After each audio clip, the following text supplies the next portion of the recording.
You're probably familiar with block diagrams, single-line diagrams, schematics, and wiring diagrams. And you're also probably familiar with the American Standard Device Function Numbers Table and the Diagram Abbreviations Table. In this unit, we're going to go over some other diagrams that may not be as familiar to you.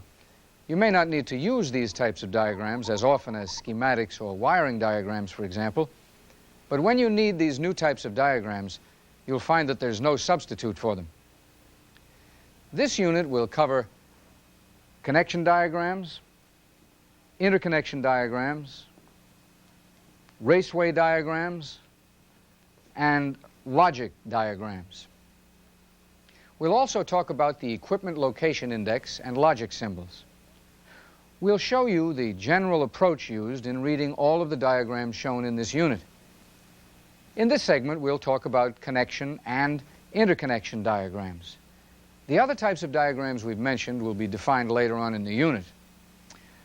A connection diagram is a drawing showing the general physical location of all major components and the connection points of all wires within a single unit.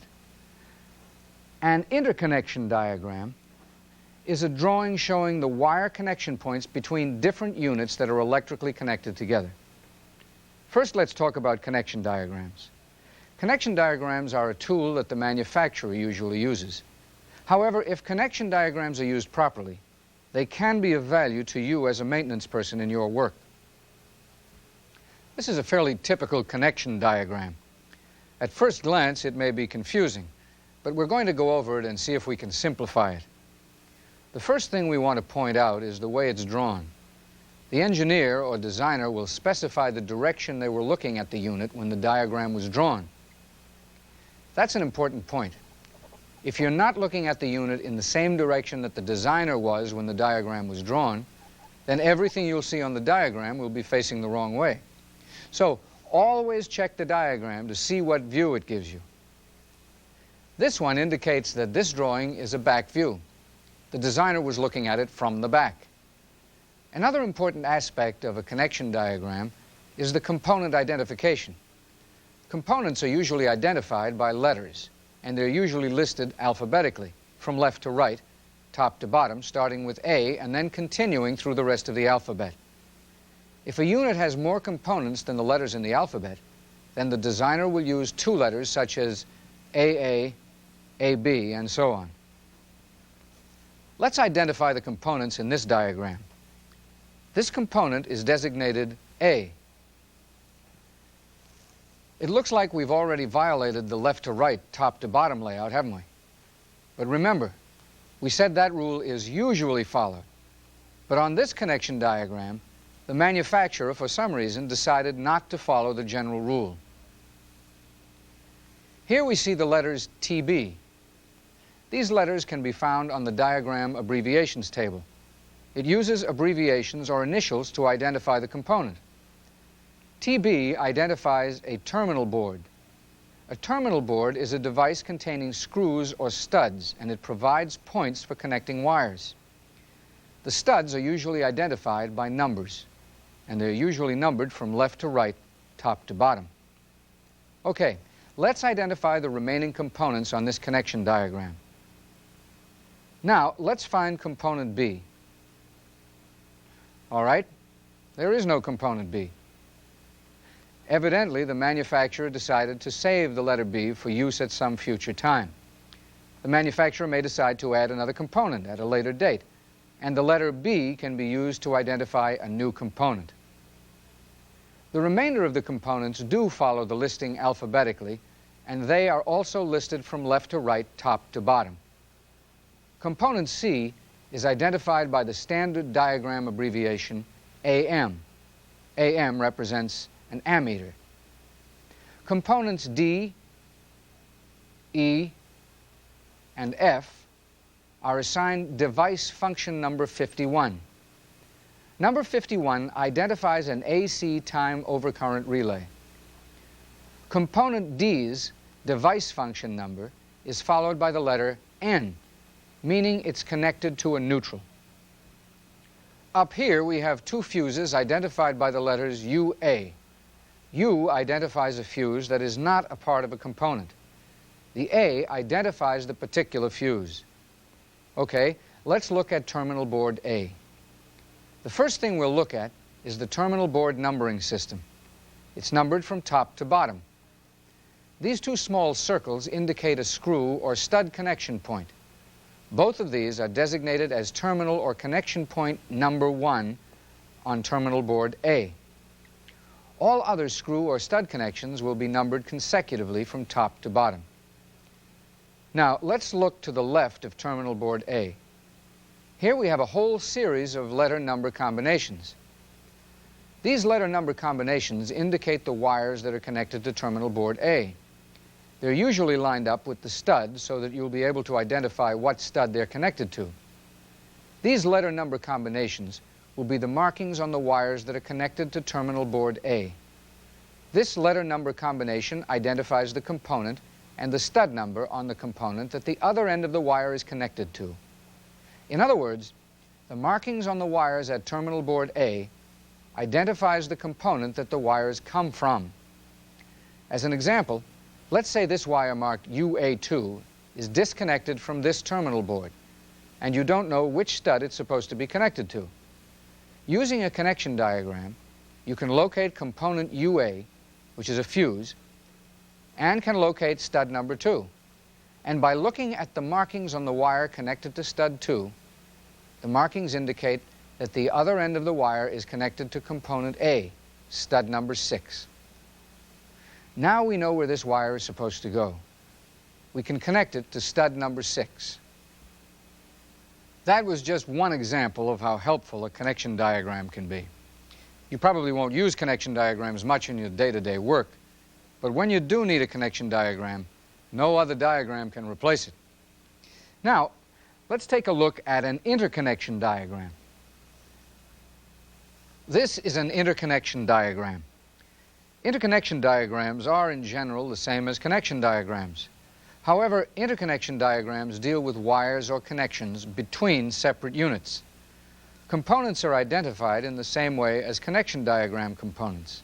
They're identified alphabetically from left to right and from top to bottom.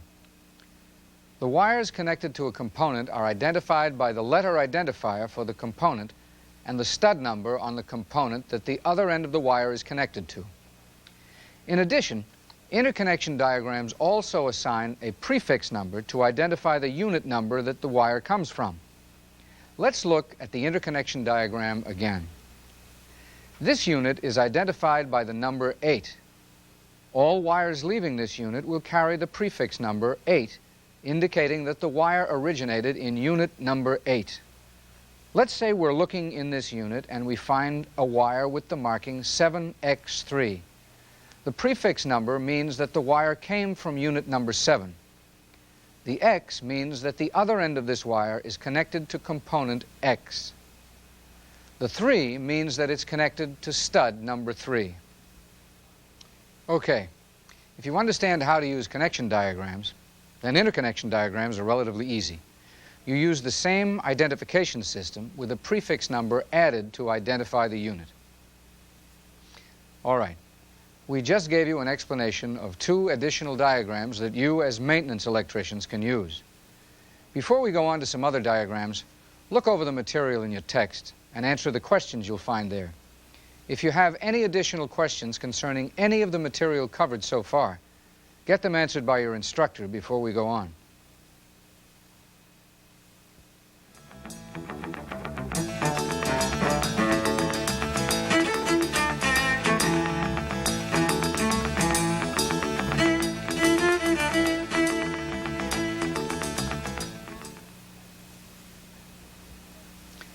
In the previous segment, we discussed a couple of diagrams that you can use to trace out circuits and make connections when the equipment is right in front of you. For the next 3 segments, we'll discuss the equipment location index and Raceway diagrams. We'll also talk about Raceway schedules, and we'll talk about Raceway notes, symbols, and detail. Only Raceway diagrams are actual diagrams. The other items we've mentioned are books or lists. We'll cover them in more detail later. The first thing we'll talk about is the equipment location index. The equipment location index is not a diagram. It's really a list. And actually, there are two lists that we're going to discuss that are a part of our equipment location index. Some equipment location indexes merely identify equipment. This one, in some cases, tells the location of equipment, but even though the book is an equipment location index, it does not always give the location. It uses standard number-letter abbreviations to identify equipment rather than the proper equipment names. Most modern plants use the standard letter-number combinations. Now, the equipment location index is usually rather long, so we're going to look at a few specific items. We'll show you an example of how the list could appear, and we'll point out some features that are common to the lists.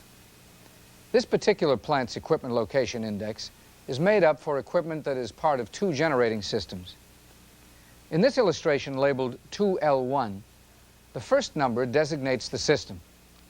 The letter will designate the type of equipment.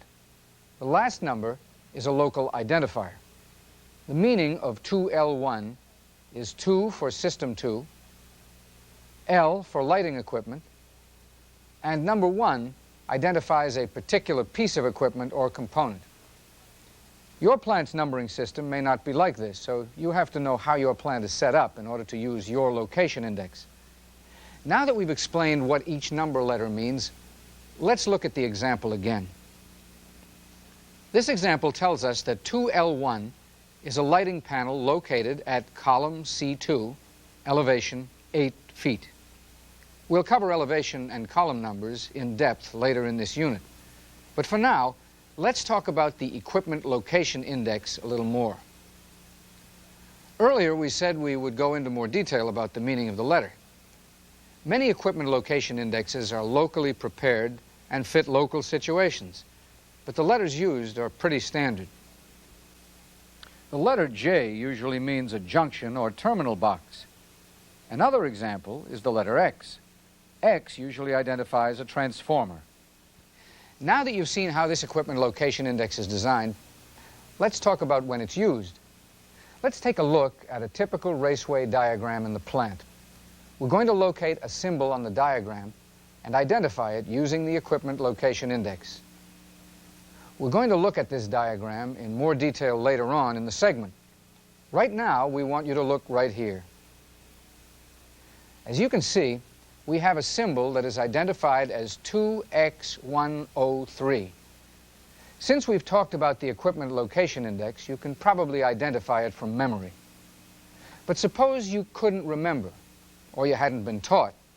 How could you identify the symbol? Well, you'd use the equipment location index. Let's take a look and see what it is. According to the equipment location index, it's transformer 103. As you can see, the equipment location index does not give a location for the transformer. The reason could be that many transformers are found in a central location, or because the transformer is so large that it could be considered a location point itself.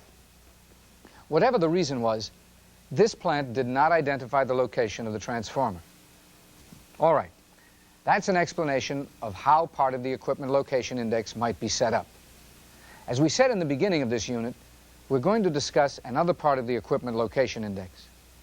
In this plant, part of the equipment location index is for motors. The index lists more detailed and practical information about motors than the first list did. Let's take a look. It's set up so that along the top there are some column headings that identify what information is located in the column under them. For example, this column identifies the service the motor would provide in a plant. The next column identifies the type of motor it is.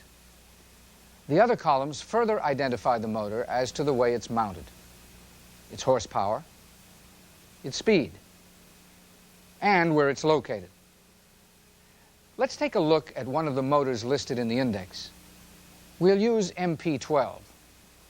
This letter-number combination identifies the motor. Now, following this line from left to right, the first column under service tells us it's a service water pump. In other words, this motor drives a water pump. In the next column that designates the type of motor, we see the letters DP. DP means the motor has a drip-proof enclosure. The manufacturers designate a motor type depending on the type of enclosure the motor has. There are several types of motor enclosures. Drip-proof means that the motor is enclosed, but it does have ventilation openings in it. The openings are installed in such a way that moisture dripping directly on the motor would not go inside the motor. It's suitable for use in a damp area where there is no danger of moisture being sprayed into the motor. The next column we see in the location index indicates how the motor is mounted, usually vertically or horizontally. In this case, it's mounted horizontally. This column designates the motor's horsepower. The motor we're talking about is a 25 horsepower motor. Speed is the next column. This motor runs at 1,800 RPMs. The last column lists the motor location. The column number gives the column location for the motor in this plant. The motor location will also usually be given in terms of elevation. We'll discuss elevation in another segment. So, if you run across a number similar to the one we've just shown you on a diagram you're using, you can locate the number in the index. And from the index, you'll learn all the information you need to know to locate the motor. The two parts of the index we've shown you are a valuable tool for you to identify number-letter symbols that you'll see on diagrams. Okay, take a few minutes to look over the information in your text. Also, if possible, get an equipment location index for your plant and see how it's laid out. Discuss what you find in your own plant with your instructor. If you have any questions, get them cleared up with your instructor before we go on.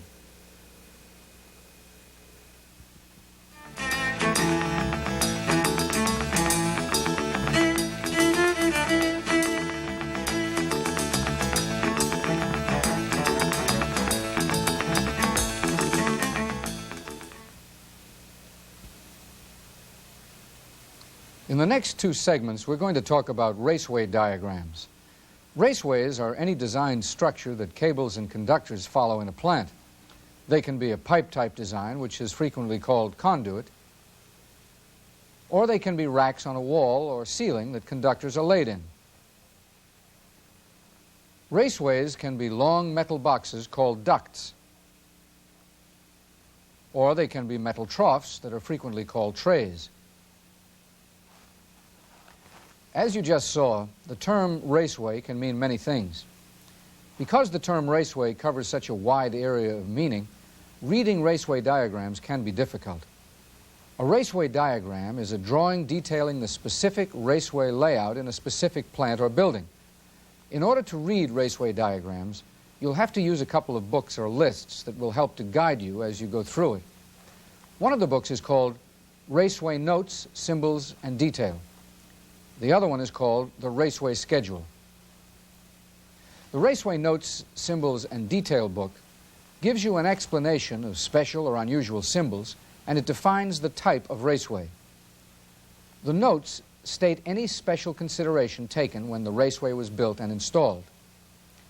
The detail section of the book contains drawings that show exactly how specific portions of the raceway are put together.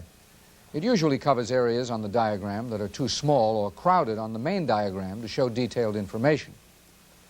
The other book we mentioned is the Raceway Schedule.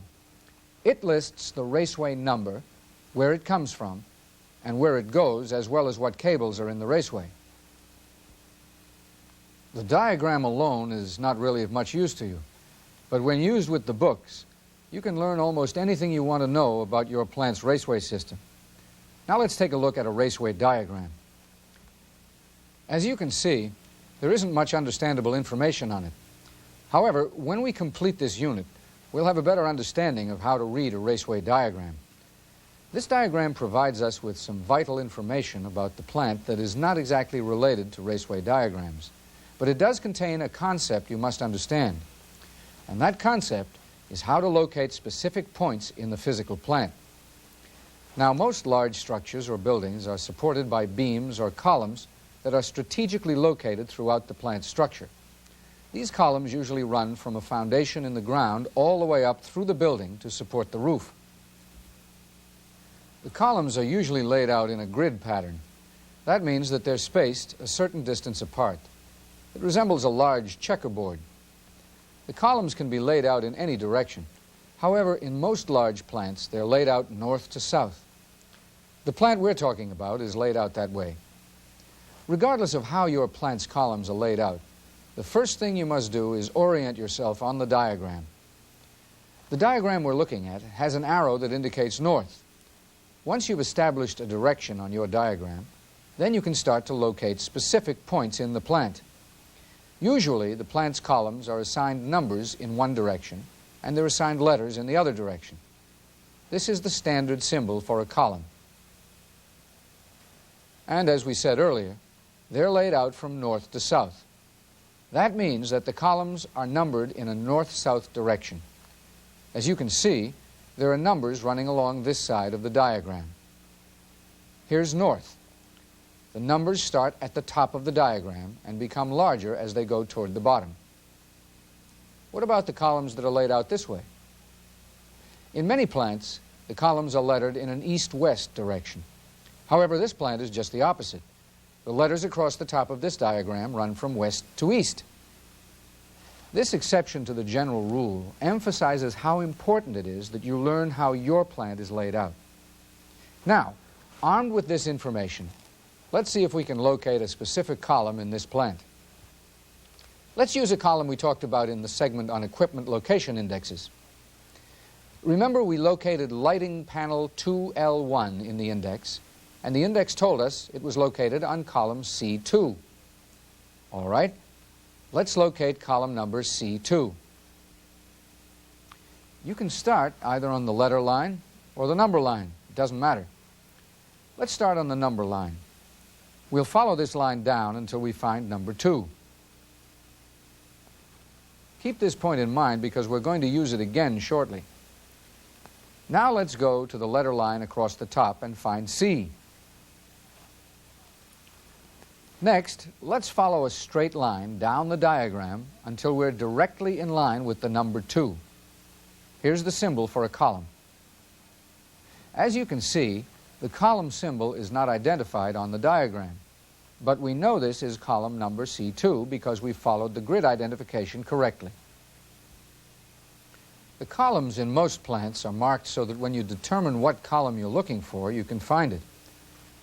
Okay, we've seen how to locate specific points in the plant by using the north to south, west to east grid plan. But since most plants have more than one floor, how do we locate specific points that are several floors up? To do that, we use an elevation plan. Elevation is a location in height. Most plants have the elevation stated in feet and inches above or below a reference. Many plants use sea level as a reference. The elevation of this plant is based on sea level being the reference. Other plants may use different references. Other plants can use floors or stories as references. For example, the ground floor or the lowest complete floor may be the reference, and elevation is determined either above or below that point. Usually, the elevations are also marked on the columns. You won't have elevation marks every foot, but the columns are marked at each floor, so you will have a starting point. This is an example of what a typical column might look like. This is column D9. Your plant will have a reference, and you must learn what it is so that the elevation system will work for you. All right, what you've just seen is how plants are in general laid out, and you've been shown how to use the information to locate specific points in the plant, not only in a north-south and east-west direction, but also up and down. Okay, there's one other thing you should know. Equipment will not usually be located on a specific column. That might be impractical or impossible, but they will always be located near the designated column and elevation. In other words, the equipment will be located in a close enough proximity that once you locate the column and the proper elevation, you can find it. Why don't you find a Raceway diagram for your plant and see how it's laid out and how the columns are numbered? If you have any questions, take them up with your instructor.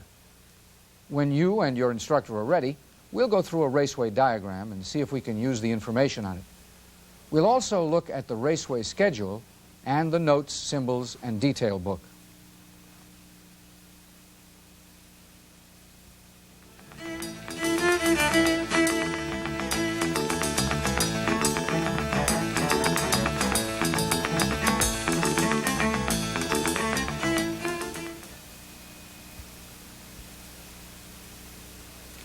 In this segment, we're going to look at a Raceway diagram for this plant.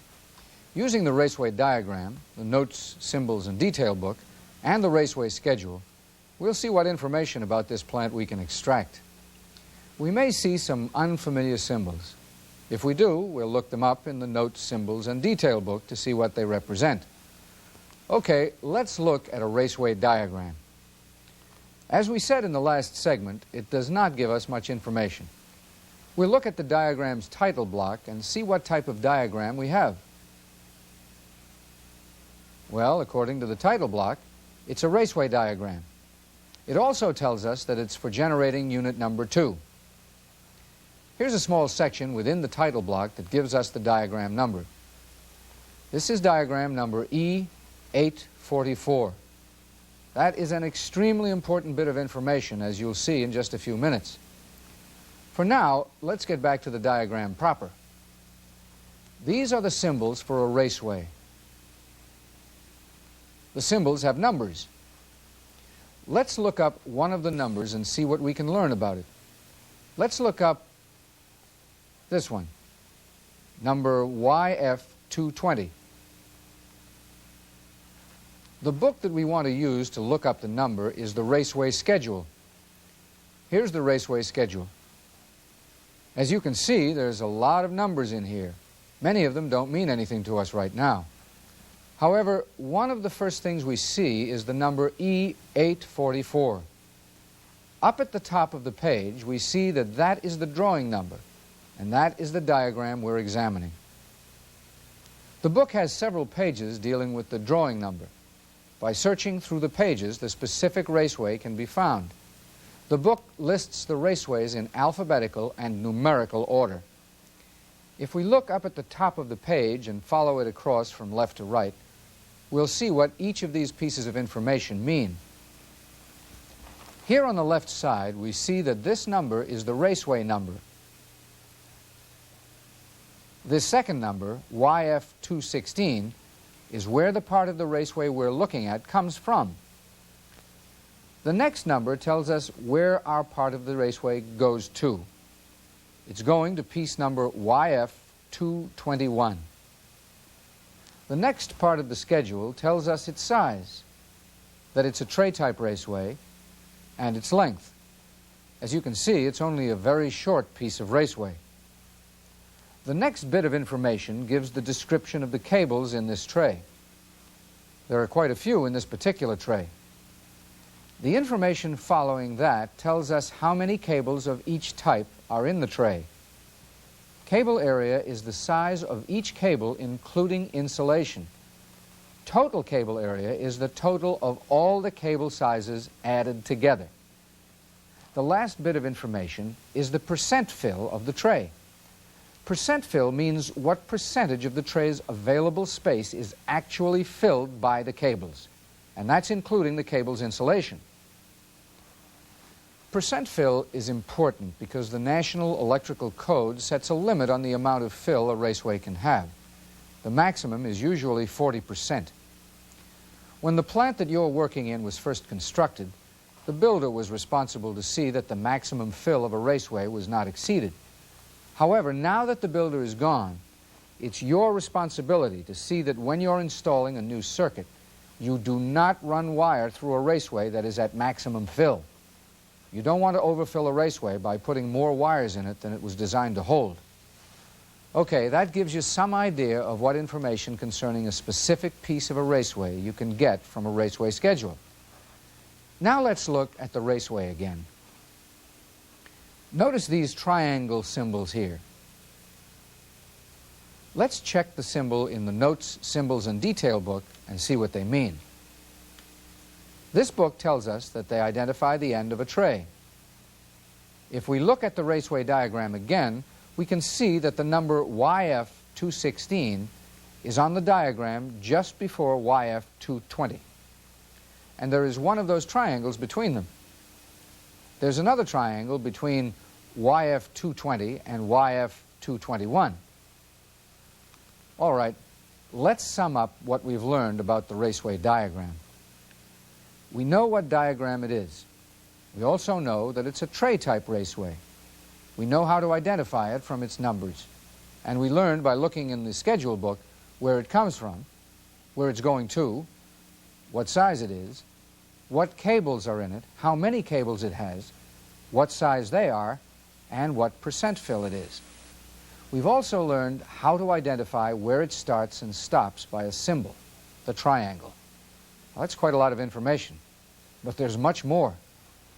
Now let's see if we can use the Raceway diagram for this plant and what we've learned already to find out where the tray is located. Remember the plant column system? Right here is the tray we're talking about.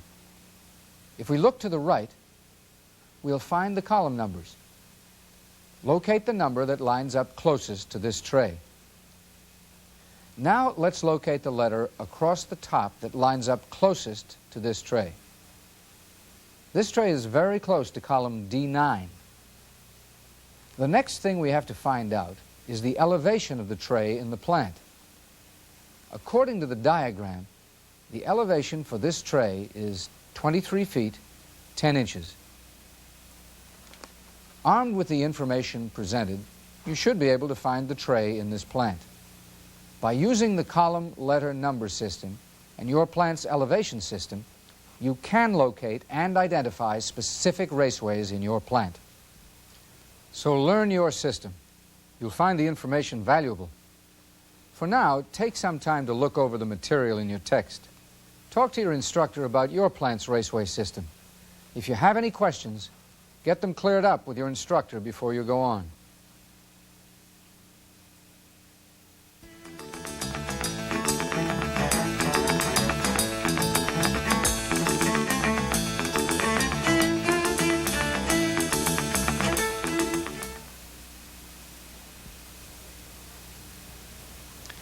For the last few segments, we've talked about different types of diagrams that you as maintenance electricians will use extensively. However, the symbols and diagrams that we'll look at in the next couple of segments may be completely new to you, but they represent circuits that are coming into widespread use, and they're used extensively in more modern plants and equipment. These new circuits are logic circuits. Logic circuits use electronic devices to either control or monitor some major system. So logic diagrams are drawings of special electronic circuits. When we discuss logic circuits, we're going to be using the term logic gate. For the sake of simplicity, we're just going to call them gates. A logic gate is actually an electronic switch. In other words, it can be turned on or off. In electronics, when we have a gate that's off, we mean that it has no signal output. When a gate is on, it has a signal output. In electronic circuits, a signal is an electronic current. Electronic current is the same electrical current flow as you've probably talked about many times, except that electronic current flow is very small. Usually it's measured in fractions of amps. So when we refer to the term signal, we're talking about a current flow that is very small. We're going to be talking about logic circuit gates in terms of signals in and signals out. What we mean is that in various gates for a certain signal in, there will be a certain signal out. Another variation from discussions you may have had in the past is that we're not going to concern ourselves with exactly how the gates are constructed. Instead, we're going to be concerned with the way they work when they receive the proper signal. Okay, as in most diagrams, symbols are used to represent certain components. In this segment, we'll go over the symbols used in logic circuits. Now, as opposed to other symbols you've seen in the past, a logic symbol represents a complete circuit. Let's take a look at two symbols. Both represent an AND gate. AND gates can have two or more inputs. The AND gate's function is to have an output only when it has all of its input signals. If any input signal is lost, then the gate will not have an output. The two AND gate symbols represent all of the circuitry for the AND function. The individual or discrete components that make up the AND gates are not shown. The particular shape of this symbol indicates that it is an AND gate, and the rectangle with this symbol also represents an AND gate. The two lines marked A and B represent the input signals. The single line on the other side represents the output signal. Again, remember that the AND gate's function is to have an output signal when it has all of its input signals. If one or more of the input signals are not present, then the AND gate will not have an output.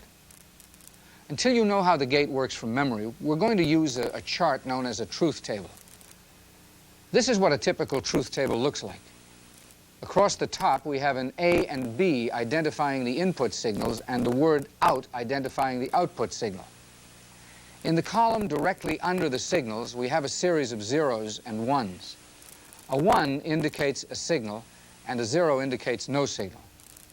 The truth table indicates what it takes to cause an AND gate to have an output signal. This truth table is relatively simple.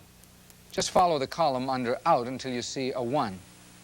Now look to the left and check both columns A and B. You'll see that both the A and B columns also have 1s. That is how the truth table for an AND gate works. Now we're going to take a look at another symbol. This is the symbol for an OR gate. An OR gate will function if you have an either-or situation. Let's look at the truth table. That'll show us what the symbol means. As you can see when you look at the table under the out column, this gate will have an output under 3 conditions. It will have an output if either A or B has an input signal, and it will also have an output if both A and B have an input signal. Let's go back to the OR gate symbols. This symbol for an OR gate does resemble an AND gate symbol. The only distinguishable difference between this symbol and the AND gate symbol is the way the symbol is made at the input side. This line is curved, whereas on the AND gate, the line was straight. This is the rectangular symbol for an OR gate. It's made exactly like the AND gate except for this symbol. This stands for equal to or greater than, and it's used to identify this symbol as an OR gate. The next symbol we're going to look at is for a NAND gate. This is the symbol for a NAND gate. NAND stands for not AND. It's different from an AND. Let's take a look at the truth table. That'll show us the difference between the AND and NAND gates. As you may recall, with an AND gate, we need a 1 in each input column to get a 1 in the output column. This table shows that if you have a 0 in both input columns, you'll have a 1 or an output from the NAND gate. Also, if you have a 0 or no signal to either A or B, the gate will have an output. If both input signals are present, the gate will have no output. Let's go back to the symbols for a NAND gate. As you can see, this NAND gate symbol looks just like an AND gate except for this little O drawn on the output side. The rectangular NAND gate symbol also looks like the AND gate except for the little O on the output side. The next symbols we're going to look at are NOR gates. NOR stands for not OR. The truth table indicates how it works. As you can see, the only time the NOR gate has an output is when it has no input signals. Going back to the NOR gate symbols, both of them look much like the OR gate symbols with one exception. The output sides of both symbols have a little O. The last symbol we're going to look at is the NOT gate. This is the symbol for a NOT gate. It's a very simple gate. Its output signal will always be the opposite of its input signal. In other words, if there is an input signal, there will be no output. The NOT gate is frequently called a liar. It's called this because it fools the circuit. If the NOT gate has an input signal, it tells the circuit there is no signal by having no output signal. On the other hand, if it has no input signal, it will have an output signal. All right, we know that you won't be able to commit all of these symbols and truth tables to memory immediately, so if you refer to your textbook, you'll see a complete list that you can study. Take some time to look over your text. If you have any questions on what we've covered so far, get them cleared up with your instructor before you go on.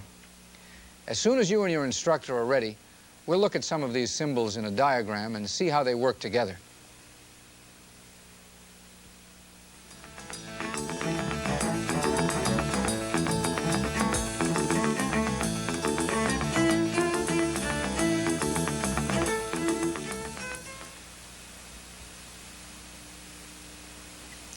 In this segment, we'll go through a simple logic diagram to see how they're used. In previous segments, we've covered some helpful diagrams that you'll see in your daily work. Sometimes it's possible to work on simple electrical circuits without using the diagrams we've shown you. However, this is not true with logic circuits. Unless you've precisely memorized every gate function and exactly what will affect logic components in the circuit, you'll be completely lost without a diagram. In most logic circuits, nothing moves, so you cannot observe circuit action. You can't see what parts operate and what parts don't operate. When you're assigned to work on logic circuits, a logic diagram and the ability to read it is essential. Let's take a look at a simple logic diagram. This one represents a device that's designed to start a large electric motor. The device also monitors several points in the motor's lubricating system to ensure that everything is set up properly before the motor can be started. In addition, the device will continue to monitor the motor's operation, and it will shut it down if something goes wrong during its operation. We'll show you exactly how this is done as we go through the logic diagram. Now, on this diagram, there is one symbol we haven't discussed. Its shape is very similar to that of a NOT gate, but it's identified by the letters SCR. An SCR is a silicon-controlled rectifier.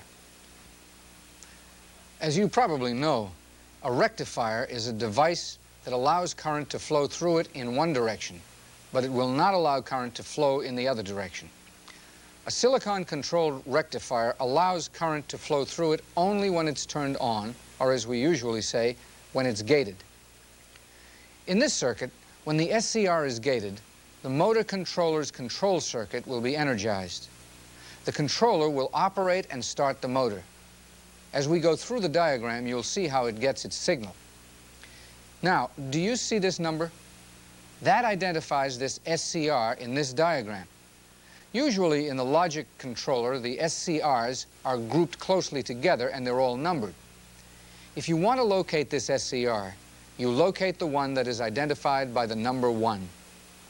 Now let's look at all of the gates. As you can see, each one is identified by a letter-number-letter combination. This combination identifies the rack, the card, and the function. Most logic controllers look something like this. These racks usually contain several printed circuit cards. The first letter identifies what rack we want. The racks are usually lettered from the top down. The number identifies which card we want in the rack. They're usually numbered from left to right. The last letter identifies the function on the card. Normally, one of these circuit cards has several functions on it. The logic card is usually identified as a specific type of card. In other words, all of the functions on a single card are the same. They'll be all AND or NOR, or whatever the card is designated. Now let's locate NOR gate C6B. The first letter means the card is found in rack C. The number means it is card number 6. And the last letter refers to function B. This card is a NOR gate card. All of the functions on it are NOR gate functions. Some cards may have little lights that glow when the function has an output. This is an asset when troubleshooting logic circuits because you have a visual indication that the function is on. Let's go back to the logic diagram. The numbers at the left indicate the source of an input signal. The legend identifies the source. Now let's go through the logic diagram. The purpose of this diagram is to show how a motor controller operates. We've already talked about the SCR, so let's look at the logic symbol that will supply the gate signal to the SCR. This is an AND gate. As you may recall when we discussed logic symbols, an AND gate will have an output signal only when it has all of its input signals. This AND gate requires 3 input signals. You may see some that require even more input signals. Okay, in order for this gate to have an output, or turn on, all of the input signals to it must be on. Let's see where the signals come from and what must take place before the AND gate will have an output signal. We'll look at this symbol first. This is a NOR gate. As we said in the last segment, a NOR gate has an output when there is no signal applied to it. If it gets a signal, it won't have an output. According to the diagram, this gate is connected to a low oil pressure sensor and a high oil temperature sensor. These 2 sensors are designed so that when the oil pressure and temperature are normal, they will not have an output. Therefore, when the oil pressure and the oil temperature are both normal, there is no signal to the NOR gate and it will have an output. Now we have one of the 3 signals needed to make the AND gate turn on. Attached to the oil pressure sensor and the oil temperature sensor are 2 symbols for a NOT gate. They're each attached to an alarm that's designed to sound when the output signal from the NOT gate is lost. As we said earlier, the NOT gate will have an output if it has no signal. So if the oil pressure and oil temperature are both normal, these 2 NOT gates will have an output.